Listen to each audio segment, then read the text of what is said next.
heas filmis on olemas mingi teine plaan, igas kunstiteoses. Ei ole see ainult, mida sa lineaarselt seal sõnadesse paned, muusikasse, pilti ükskõik millesse, tal on veel midagi selle taga, midagi muud. Kas see saab lausa sõnumiks, ideeks, mida selle asjaga tahetakse öelda. Korralikus kunstiteoses filmis, sealhulgas siis see nagu peaks alati olema. Sageli ongi, vaatad mõnda filmi, aga milleks see on siis üles võetud, mis siin öelda on tahetud.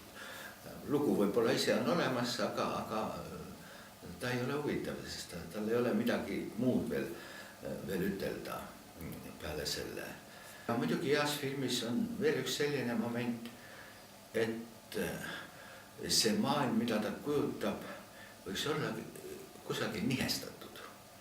Ja heades filmides, mis teile palju lõpu kindlasti on pakkunud vaadates, ongi see teatud nihestatus. Tähendab, see ei ole see ainult maailm, mida me iga päev näeme enda ümber, oma köögis, õues ja nii edasi, vaid seal on veel mingisugune imelik salapära sees või teistmoodi maailma nägemine.